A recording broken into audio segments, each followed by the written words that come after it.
So why do so many people miss it? I mean, this is all I mean, everything you said makes sense. Why do so many people do so wrong or so I, I can't believe it's just ignorance or bad training of management. I mean, there's got to be something else that they're how are they missing this? Everything you need to know, you learn in kindergarten. I'm not here to instruct you. I'm here to remind you. You know what you learn in kindergarten. Be nice. Tell the truth. Don't hit. Say please. Say thank you. Say I'm sorry. Don't be a bully. Forgive your brother. Do the right thing. Do the best you can do. Treat people the way you'd want to be treated. I can't believe companies pay me to tell them this stuff, Darren. You are listening to The Leadersmith, Gerdes. Everything you need to know, you learned in kindergarten, right? So that's number one, Darren. People need to be reminded. They are. There's a reason why church is every Sunday, right? Right. You can't hear this stuff once and think you're good. Mhm. I've been teaching servant leadership decades, and I need to be reminded pretty much every day, or I lose my balance. And I've immersed my whole life in it. So people need to be, the great companies, the great cultures of servant leadership, they're getting reminded all the time. Yeah. Church is happening, every continuous learning all the time.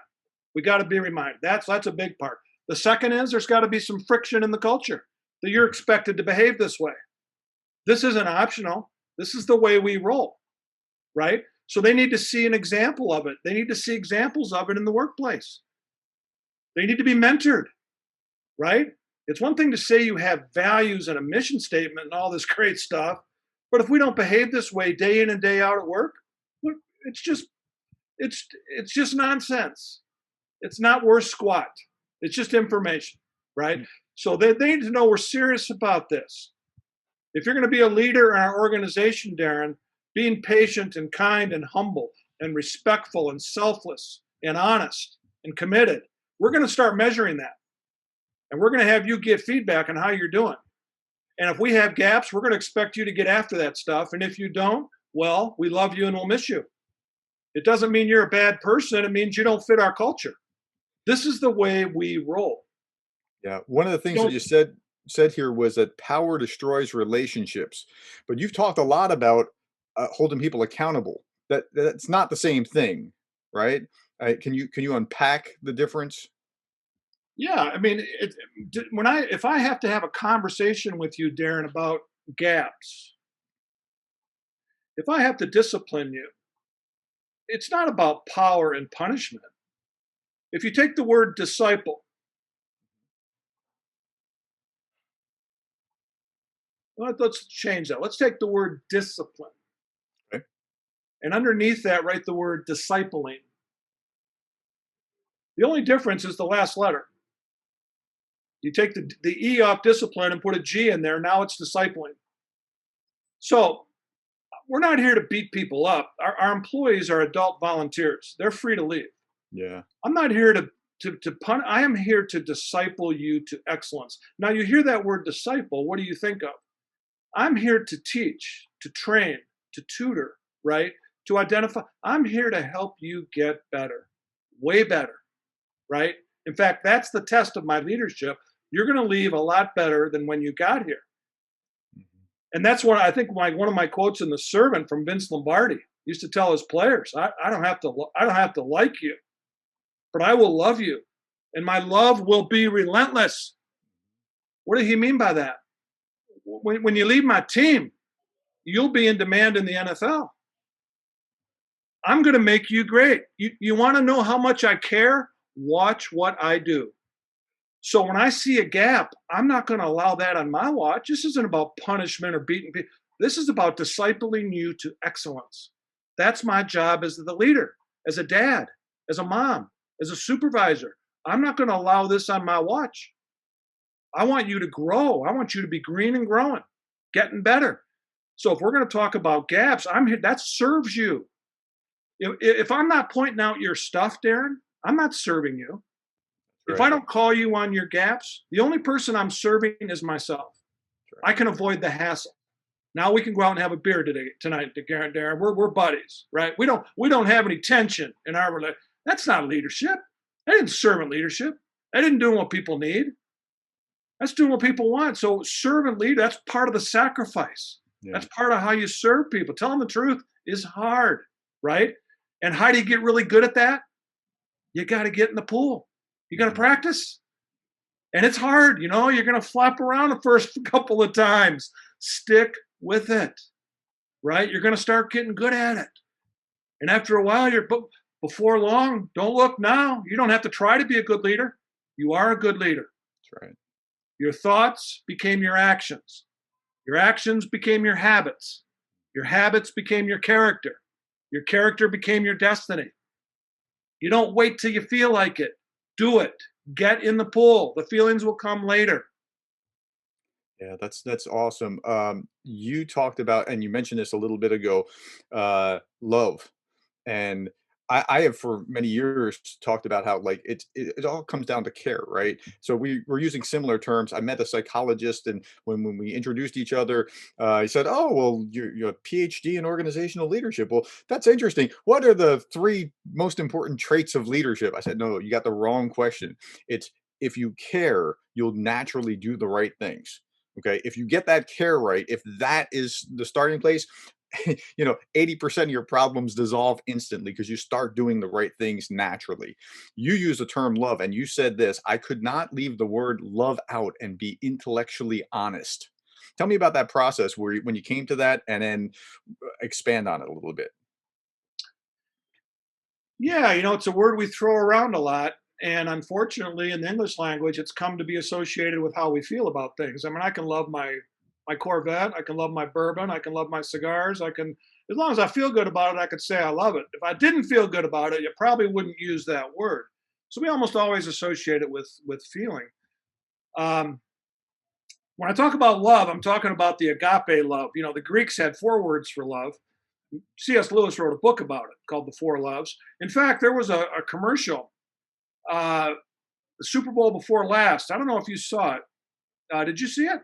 I saw the Super Bowl, but I'm trying to remember the commercial. I should show it to you. You want to see it? It's 1 minute. Sure. All right, here we go. The ancient Greeks had four words for love. The first is philia. Philia is affection that grows from friendship. Next, there's storge, the kind you have for a grandparent or a brother.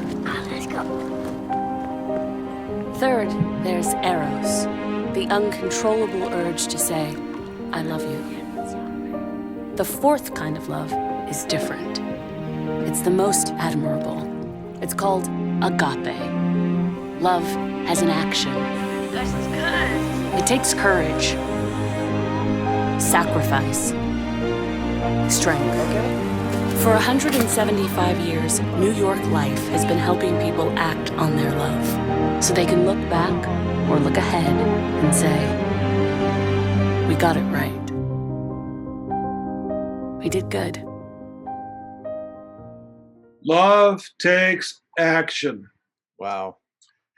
Yeah, I got so excited because I've been trying to get that point across for a lot of years. When we talk about love, we're talking about the Greek agape love, which, of course, the New Testament that's the only word they use for it.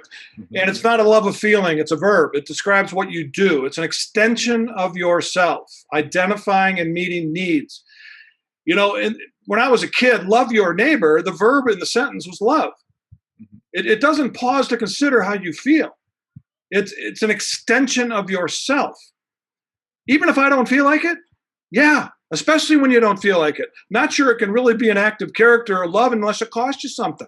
Yeah. It's the willingness to extend. And so when I talk about loving your employees, I tell some employees, I don't care how you feel. I've already made that point. I Right. care how you behave, right? You don't feel like do it anyway. You don't feel like being patient, be patient. Be kind. Be humble. Be respectful. Fake it to make it. Practice it, right?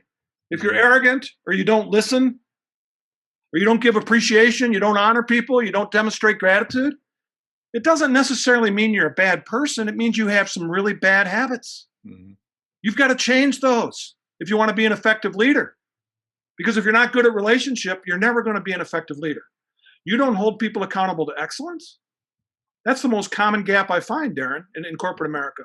Yeah, we talked about that in class last night as well, where we were talking about when students evaluate each other, like a team project, it's always grade inflation, and just like you have found in corporate America, I am telling you, like you have to give these people the right grade based on where they are. Yes, it could hurt their grade, but you have to practice that now before you go out there and you're managing somewhere and you're doing harm. So it's the same thing in college as it is in the corporate world. And all through life, not being fully honest. And Mhm. again, it's not servant leadership; it's self-serving leadership. That's right. I can avoid the hassle. I can That's be the right. nice guy. We don't have to have any tension. I'll tell you, like I said before, Darren, the great servant leaders I know, they're pit bulls. Mhm. They are truth tellers, big time, and their teams love them for it. That's right. Hey, let me ask you this. So that was a lot of core concepts from the servant leadership training course. How has your thinking progressed since 2006 when you put that together? Hi, I've been asked that quite a bit lately. After all these years now, I'm 65 and been doing this a long time. The core, the foundation hasn't changed at all. Okay. Um, that just doesn't change. Another thing I'll say about that foundation, Darren, all the years on the road, all over the planet, all different cultures, all different organizations, profit, nonprofit, secular, government, military. Never anywhere, one time on planet Earth, have I had somebody raise their hand and say, "I disagree. I disagree. I disagree with the, Wow. I disagree with the principles of servant leadership. I would rather have a leader who is impatient and unkind. I prefer the mean ones that don't have impulse control. I prefer the arrogant ones. Arrogant people inspire me. The ones who are disrespectful and selfish, unforgiving and dishonest, the corrupt ones. That's who I want my daughter to marry. Somebody like that. Darren, they say we're postmodern and post-truth. They say we're post-truth. Let me tell you something. My experience, this is something everybody agrees on. The definition of love: patience, kindness, humility, respect, selflessness, forgiveness, honesty, commitment. Never had a hand raised and said, I disagree with that. So what is love? Love is character. Character and love are synonymous. What's character? Doing the right thing. It's the right thing to do, to be patient, kind, humble, respectful, selfless. Character and love are synonymous. Hmm. Integrity. A person of integrity is somebody who has integrated the whole. That's right. Not just somebody who's nice but doesn't tell the truth, or somebody who's a taskmaster but doesn't know how to build a relationship. That's not a person of integrity. A person of integrity is somebody who is, remember, integer, wholeness, has integrated the whole. Mhm. That's an effective human being. That's who people want to work for. That's who people want for a dad, a mom. That's who people want their kid to marry. Now, you know, it, that's a high bar. Mhm. Every time I put that slide on the wall when I'm teaching seminars, I look at it and I tell the crowd, guess what? I suck. I am not where I need to be. Let's get my wife in here. She will tell you he sucks. And she's known me since the first grade, literally, right? But you know what, Darren? I'm pretty sure she'd tell you he's better than he used to be. Mhm. That's what this is about, guy. I'm nowhere near where I need to be, but I am one heck of a lot better than I used to be. That's right. One heck of a lot better. And I'm not always patient and kind and humble, but I'm a lot better than I used to be. And I'm recovering a lot quicker when I'm not, right? Getting back in that game. And that's what it's about. That's what character development is, right? That's what leadership development is. Where do you need to grow? Is it on the relationship side? Is it on the task side? You don't appreciate people? Got a bad habit. What are you going to do about it? You don't Mhm. listen? Really bad habit. What are you going to do about it? You don't treat people with respect. You don't hold people accountable? Oh, that doesn't mean you're bad, but man, you got a bad habit. You can never be an effective leader. You're never going to be an effective parent if you're not able to. You're never going to be an effective boss if you can't tell the truth. So, what do you want to do about it? What are you going to do to start getting in the gym and start working on that? That's Mhm. leadership development, Darren. You got to get people in the gym, Yeah. whether they want to or not. You kick them in the gym, you kick them in the swimming pool, start swimming. And you create, that's what creating a culture of excellence is. You get people, you got to teach them, you got to get them some feedback about their gaps, right? And then you got to create some friction so they start getting after their stuff. Then you start again, continuous learning, continuous feedback, continuous improvement. Start to, it's not a program. It's a way of life. We're Mhm. always learning. We're always getting feedback. We're always getting after our stuff, right? So we have people evaluate you. Have your students evaluate you. Have your employees evaluate you. Do I trust you? Are you a leader I feel confident following? Are So you we actually, patient? Are you kind? Do you listen, right? Ask the questions. yeah, my students actually use your checklist from the servant leadership training course on themselves, and then they have colleagues evaluate them. Beautiful.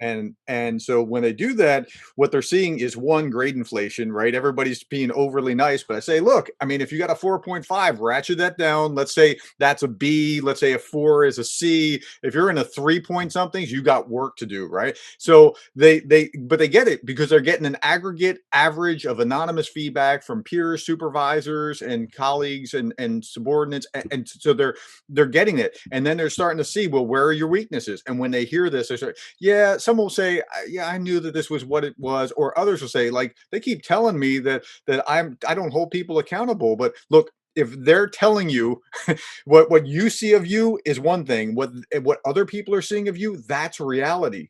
Okay, so we use exactly what came from your course to have them evaluate themselves and have others evaluate them. Yeah, yeah, that's exactly right. So you got to get them feedback and then creating the tension where we got to get serious, right? Where people have to stand up and start talking about their stuff. So when I Mhm. work with a group, let's say senior leaders, the CEO goes first. They stand up in front of their group and put their results on the wall. Here's what y'all had Wow. to say. Yeah, we call that opening the kimono. Wow. Yeah, yeah, that's radical, right? But now we got to get serious.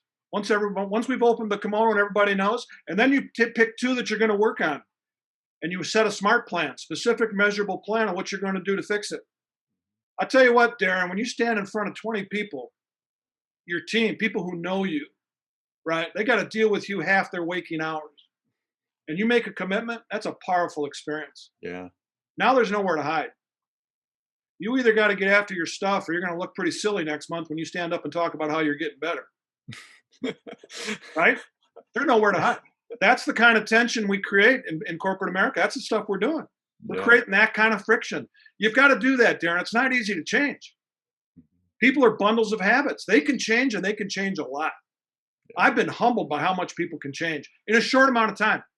In a really short amount of time, I've seen people change a lot. I mean, I've spent 35 years doing that, but it's not easy.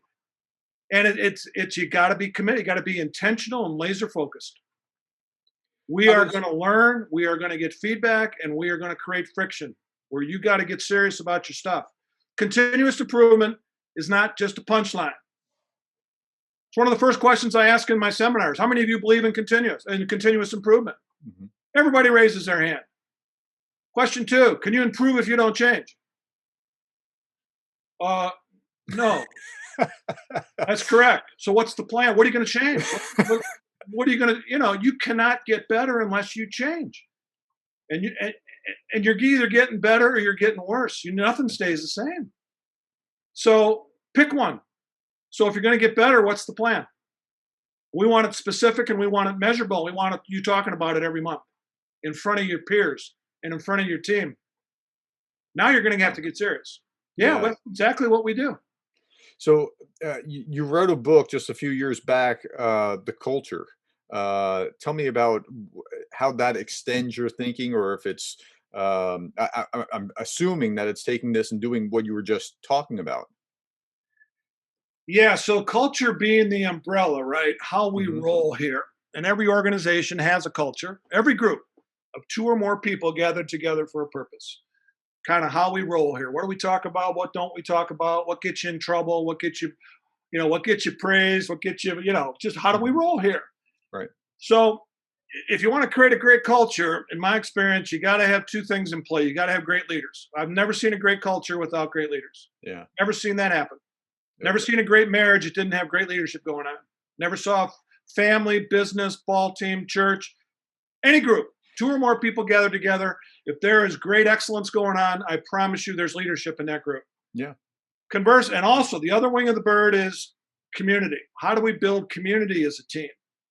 Deep connection, community, to know and be known by others. Connection, emotional connections. I learned a lot of this from the Marine Corps.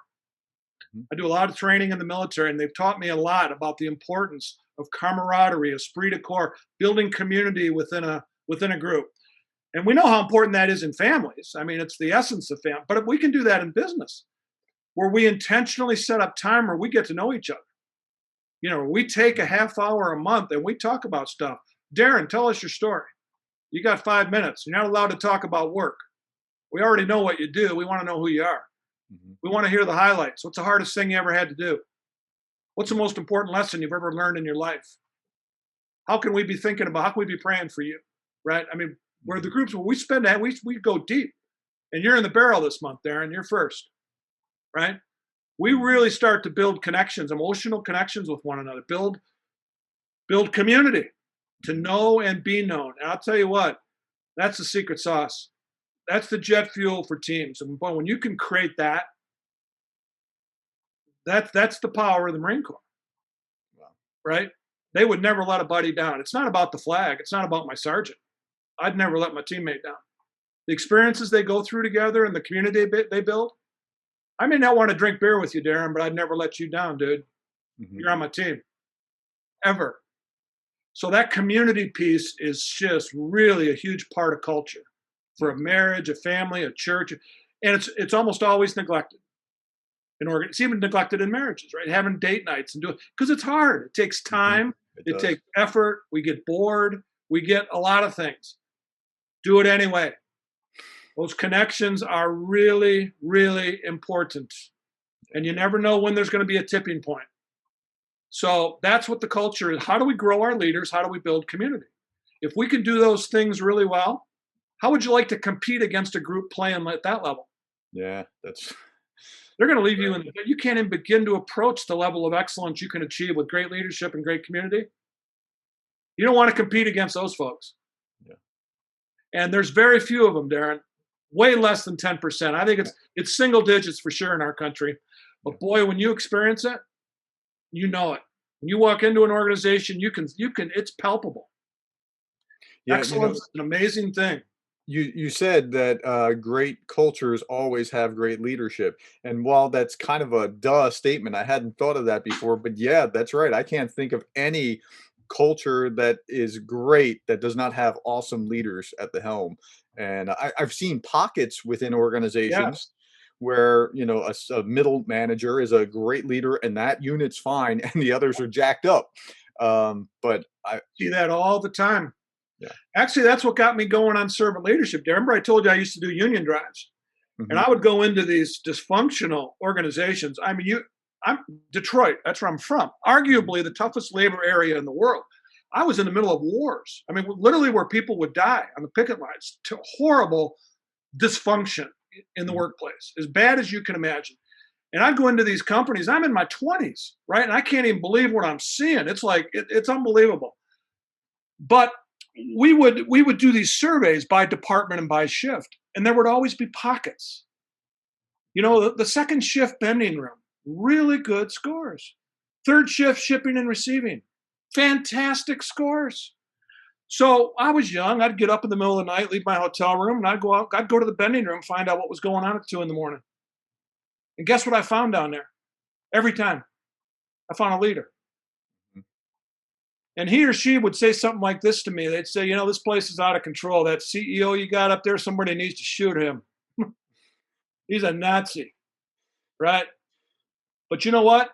I can't do anything about that, but I can do something about these 10 guys I got loading the truck tonight. That's right. I can do something about this. And that's what they did. Servant leaders in their sphere of influence, focusing on what they could control. And I would see the impact they would have on 10 lives. And that moved me deeply.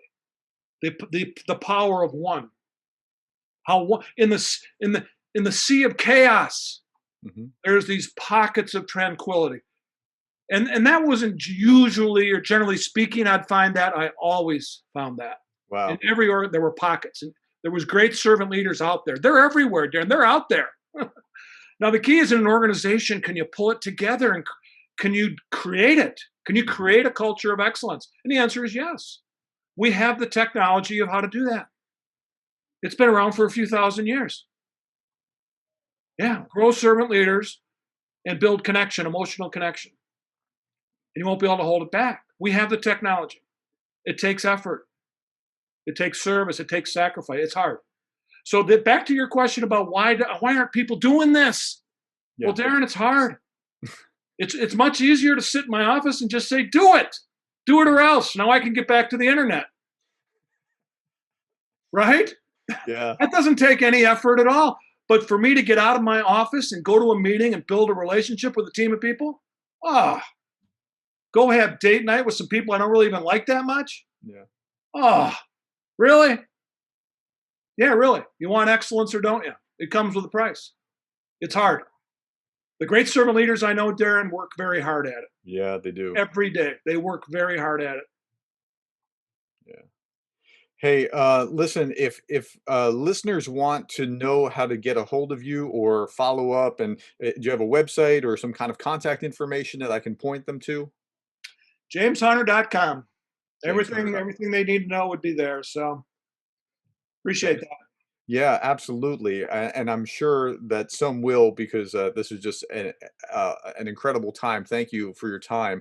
I always end my podcast with a quotation for contemplation.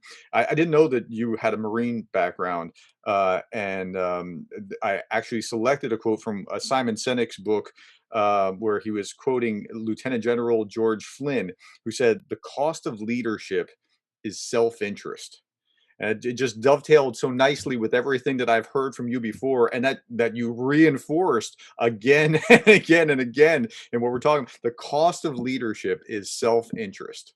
And wow, I mean, that's right. I don't know that you can have it any other way. There's no shortcuts. There's no shortcuts to authority. You have to earn it. You have to earn your influence.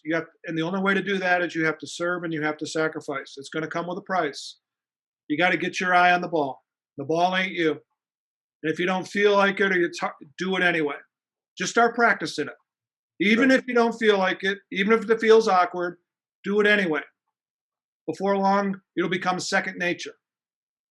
Now, Practice. What we practice becomes stronger. that might be what you're going to say when I ask the next question. And if that's the case, that's fine. But if you're talking to a young leader, somebody just getting out of college, just starting into their career, what one piece of advice do you want to impress on them? Like, to get them started on the correct path, get that azimuth set correctly on their compass. What do you want them to know? One thing. Get your worldview straight. Okay. Yeah. Answer. Figure out, is Christianity true or is it not? Is there a God or is there not? Get it straight. Get it straight when you're young. There's a lot of great resources out there to figure that out. First verse in the Bible, is it true or is it not true? If it's not true, then forget about it. You don't need to read another page. If it is true, there's nothing more important. So figure that out. Get your worldview straight, right? If there's a guy, as C.S. Lewis said, if Christianity is not true, it's of no value. It doesn't matter. It's of no value. Yeah. If it is true, there's nothing more important. I So would. if you figure out that it's true, and that's what I came to the conclusion many years ago, that it is very likely true, way more likely true than not true. You can never prove it 100%. You can't prove a spiritual thing 100% empirically. You can't. But is it likely true? And if it is, then I'd suggest you get immersed. There's nothing more important. And you get immersed in that and you start abiding in Christ, servant leadership is going to be the fruit of that. So that's what I would tell my 20-year-old self.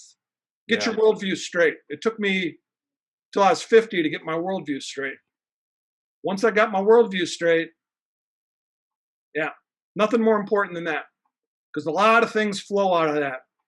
I would imagine it's very easy to make that step from Christianity into servant leadership, as opposed to coming from other worldviews. Is that fair? Yeah, and some of the great servant leaders I know are not Christians. They have no faith that I can even detect. You don't have to be a Christian to be a servant leader. I'm not saying that at all. But it helps. It helps. You know, I came to servant leadership and I wasn't a committed Christian, and I learned all these things intellectually. You can come to it intellectually, but if I was going to tell my 20-year-old self what to do, get the worldview straight because it's gonna impact every area of your life, and you're going to need it. Wow. Figure that out when you're young. Yeah. Don't wait. Thank you so much for your time. I really appreciate it. You're And welcome. I mean, this has just been remarkable. I'm sure that my students are going to love hearing what you had to say here, and I'm very grateful. Yeah, and last thing I'd say to your students, man, get in the gym, get in the pool.